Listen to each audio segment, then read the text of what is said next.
Hello everyone, welcome back to my channel. Today it's a little windy day, so I hope it won't disturb us too much during this video. I wanted to start the video with this incredible building. I am obsessed with this building, guys.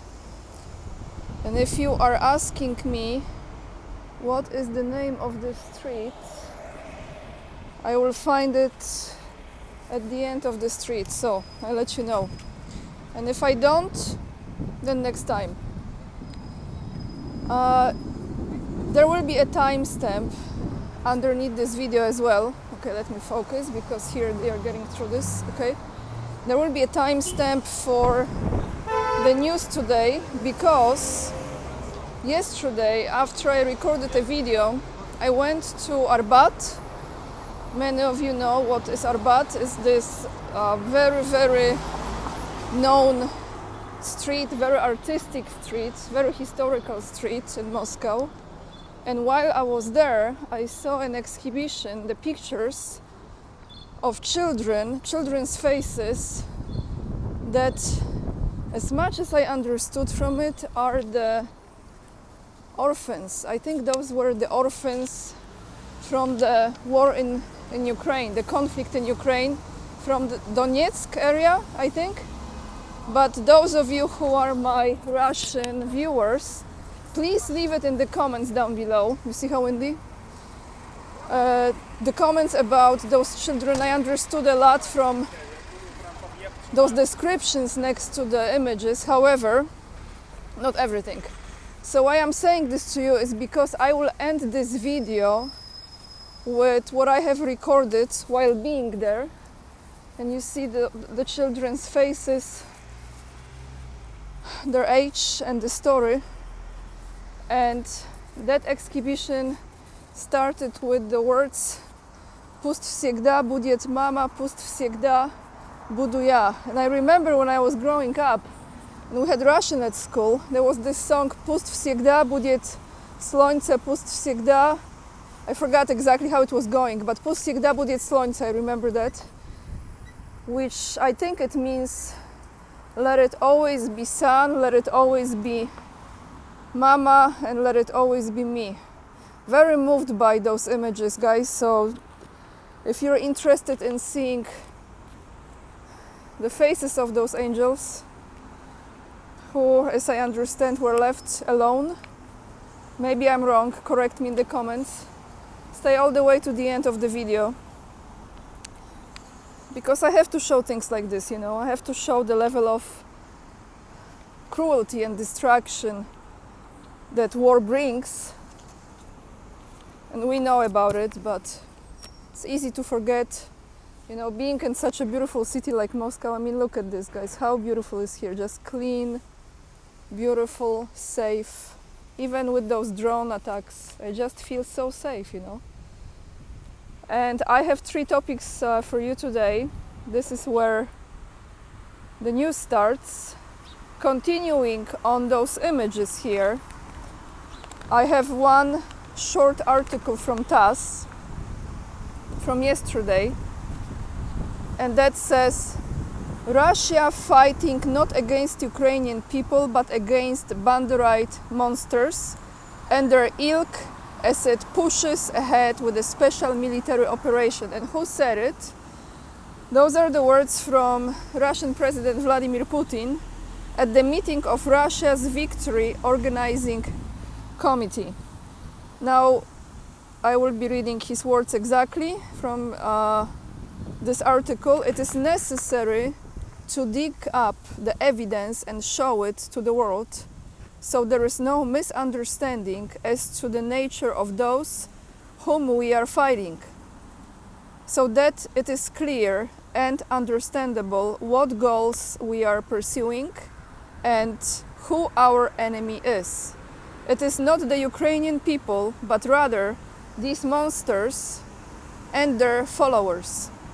But it is necessary to show this, that it is a reality. End of quote. He emphasized, speaking about the victims of the Banderites in Ukraine, including massacres of Jews. During the session, presidential, I'm not sure what is this, Vladimir Medinsky pointed out that at least 13.5 million Soviet civilians fell victims to Nazi genocide during the Great Patriotic War, as World War II is known in Russia. Including those 1.5 millions were Jews killed by Nazi in Ukraine, he noted.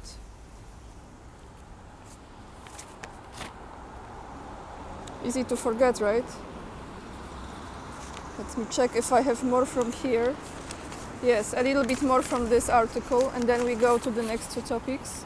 In response to the words of that person, the gentleman, Putin said, all of this is there in the archives, in the documents and orders, reports on the actions taken to implement these orders, the names and surnames of those who carried them out, and the names and surnames of the executioners. It's all there in the documents. You know, I didn't think about it when I was preparing this article for you. I didn't write this, but when I was getting ready to bring this to your attention, but now it came to me. Wouldn't it be interesting if we have the full list of those names, and then we actually see the family connections with the people who are in the top positions in the world. Not just in Ukraine, but worldwide, right? And I know many of those, like you mentioning Victoria Nuland and her connections and this and that, but how many more names are there that if we connect the dots? I think there was some article few months ago about Lindsey Graham and his connection, like his family roots. You know, this is like just very fascinating stuff, because if you go deeper into the fathers, grandfathers, great-grandfathers, including Polish-speaking president here, I'm just saying, and other people in Poland, you will find many, many interesting connections, even though they refuse and they say it's not true. So staying in the topic about people, population. Those two articles will be from Poland now, from businessinsider.pl, and it says not 38 million anymore. That's the population of Poland now, from Business Insider. So if you're wondering how the situation with depopulation in Poland looks like, it looks like this. For years we have been accustomed to the fact that 39 million people lived in Poland. Actually, I heard 39, but that's just me. However, this has been outdated for some time. GUS, which is Główny Urząd Statystyczny, how to translate? Like a general main institution for the statistics, I kind of translate around it, just informed that in 2022 the population of our country, with Poland, is 37,766,000 people, which is over 141,000 less than at the end of 2021. There is also a concern, for example, with suicides among young people. Let's just wait for this noisy motorcycle. Wasn't that bad this time? Fewer weddings and divorces, it says. In 2022, natural loss was recorded. The number of births was 143,000 lower, so almost 150,000 lower than the number of deaths. Here I would say, before I continue, why they don't report the accurate numbers of those people who are dying due to the consequences of the FYI. How about this is not true, right? So the number of divorces also decreased. Over 5,200 married couple divorced, which is about 1,600 less than in previous year, but that is also because there were less marriages. Or maybe something is changing in the society and they started to believe in the institution of marriage. I don't know, I'm not sure here about it. According to the data, to ensure stable demographic development of the country, for every 100 women, for every 100 women aged from 15 to 49, there should be an average of at least 210, 215 babies born. Now, currently there are about 126, so it's half of it. This is how you depopulate as well, right? And the last news, guys, I finish with the news and then we will walk a little bit so I can show you where I am. And soon you will be able to like connect the streets with all those videos. So you will have a map of Moscow from my videos, hopefully. More about Błaszczak, the Minister of of the National Defense of Poland. When I say Błaszczak, you associate him with the mysterious rocket disaster in the middle of the forest. Apache helicopters for Poland. And then they just flew like this. Błaszczak said when he expects the US decision. Again from Business Insider. Links will be down below the video.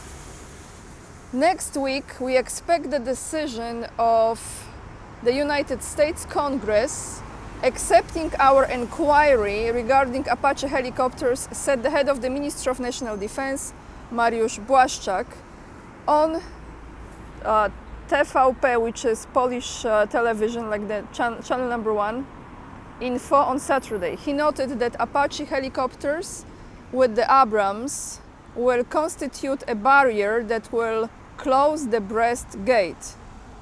So from him now, next week we expect a decision from the US Congress approving our request for Apache attack helicopters. So Abrams together with Apaches will be a barrier that will close the Brest gate. He explained that the Brest gate is a term referring to the plain near Brest. What did I write? I'm sorry, guys. The Brest Gate is a term referring to the border with Belarus. It's a strip about 80 kilometers wide contained between the Narew, that's the river, and Bug, another river. So this is about 80 kilometers wide in between two rivers, Narew and Bug. The idea is that Abrams tanks, together with Apaches, should be barrier, he said. Among the equipment strengthening the security of Poland, Błaszczak mentioned K2 Black Panther tanks from South Korea, the ones we dig the financial hole for the citizens of Poland, FA-50 combat aircraft, HIMARS, a high mobility rocket artillery system. And now from him, after 18 years of break, we recreated a military unit, he added. He also pointed out that both the domestic arms industry and armaments industry plants from allied countries that are in Poland are used for the production of weapons. The United States Army will provide Poland with Apache helicopters from its own resources even before signing the contracts for the purchase of 96 helicopters. So, if I understand this correctly, that means that US will give some probably old leftovers, Apache leftovers to Poland, some junk. Oh my god, I can't be so wrong, right? Maybe I'm so wrong. But next topic with Scott Ritter, one of the next topics will be this. What did I just step onto? Some branches, okay. So probably some old stuff, some junk, overpriced for Poland. And then The new stuff will be coming. More money spent. What can I tell you guys? What I will tell you is this. I don't think it's gonna end well. I said it yesterday. I hope those elections will take place, but even if they go through, they're gonna escalate some stuff after it. This is just my intuition telling me. And then they're gonna be spanked. Once they are spanked, big time, they might finally wake up and stop doing this. If you're wondering what's in here, it's a restaurant. I never been there. I'm not sure if it's Georgian or some other cuisine. And we will walk all the way to the end of this very quickly so I can tell you where I am exactly. If you ever come to Moscow, you will have a little bit more sense of what this place is. Here behind me, you see the bus, you see those yellow walls. It's a store sometimes I go to if I need some cosmetics and stuff, because they have very big selection. It's so clean, so organized, so beautifully displayed. And I'm very objective when I say things like this. I'm not trying to tell you like Russia is perfect country or Moscow is ideal, because there is no ideal place in the world. But there are so many good things here as far as managing such a big city. It's really impressive, okay? So if you really want to come to Russia, find a way to do it, because even if it's just once in your life, it's definitely worth seeing it. Right here, guys, I've showed you this before. You see the statue of St. George, the Patron of Moscow. Right behind it, I took you on this walk through this tunnel with flowers, and all the way, if you go straight, you get to the statues of clowns. You remember the clown statues? So this is the area. This is the area. I wish you a wonderful day. Make sure to join me on Locals, ANIAK number 44.locals.com. Follow me on Instagram for more pictures from Moscow. Join my mailing list. Buy me a coffee if you would like me to go to China and record videos for you, because that's what's gonna happen. And what else? If you want to support my channel, you can also become a member of this channel. It's $3.99, or there are other levels if you choose to go with that. And yeah, lots of love. And remember, we are the leading edge in saving the humanity. I got a green light. I gotta go. Bye, everyone.